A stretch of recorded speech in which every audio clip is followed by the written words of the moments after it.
అంటే అసూయ చేత రగిలిపోయేవాడు. ఆ ఉన్న ప్రాంతంలో ఎవరు బట్టలు కుట్టించుకోవాలన్నా అతని దగ్గరికి వెళ్ళేవారు. ఎప్పుడూ బిజీగా ఉండేవాడు, ఎప్పుడు పని చేసుకుంటూ ఉండేవాడు, 4 డబ్బులు కూడబెట్టేవాడు. పక్కనే మరొకడు ఉన్నాడు. వాడు చేసే పని ఏమాత్రము వాడికి గిట్టుబాటు కాటల్లా. వాడు కట్టెలు కొట్టుకుంటాడు, వాడి కట్టెల దుకాణం నడవడంలా. వచ్చి వీడి పక్కన కూర్చుని, టైలర్ పక్కన కూర్చొని, కొంచెం సహాయం చేయొచ్చు కదా, కొంచెం అప్పు ఇవ్వచ్చు కదా, నా కష్టాలు నీకు తెలుసు కదా అంటున్నప్పుడు ఈ టైలర్ బాగా డబ్బు సంపాదించేవాడు కానీ అప్పు ఇచ్చేవాడు కాదు, సహాయం చేసేవాడు కాదు. ఈ విషయాన్ని ఎందుకు చెప్తున్నానయ్యా అంటే, 3వ వ్యక్తి దగ్గరకు వస్తున్నాను నేను. 3వ వ్యక్తి ఎవరయ్యా అంటే, అపహసించిన వాడు. ఏదో చేస్తాడు అనుకున్నాడు, చేయలేదట.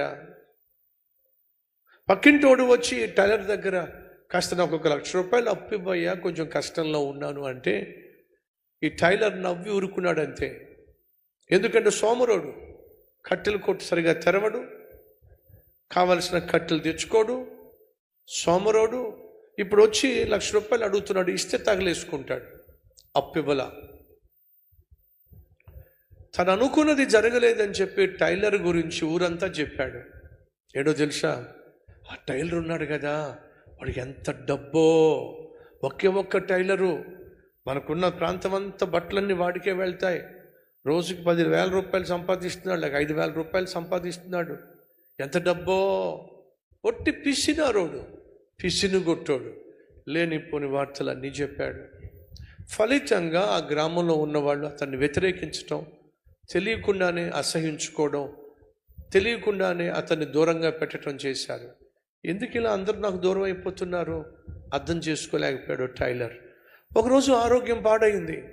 అలా ఆరోగ్యం పాడైనప్పుడు పక్కింటోడిని పిలిచాడు, కాస్త మందులు తీసుకొస్తావా, నాకు ఆరోగ్యం బాగాలేదు అని అంటే, డబ్బులు అడిగితే నువ్వు నాకు ఇవ్వలేదు కానీ, సహాయం చేయమంటే చేయలేదు కానీ, నీకు మందులు నేను తీసుకురావాలా? నేను నువ్వు తీసుకురాకపోతే ఎవరికైనా చెప్పు, కనీసం వాళ్ళు తెస్తారు. ఎవ్వరికీ చెప్పలా. మందులు దొరక్క, వైద్యం దొరక్క ఆ టైలర్ ఆ ఇంట్లోనే రోగంతో కృంగిపోయాడు, కృషించిపోయాడు, ఆకలి తలమటించిపోయాడు. ఒకరోజు చచ్చిపోయాడు. ఏ ఒక్కరూ సహాయం చేయలా. ఈ పక్కింటోడు అసూయ చేత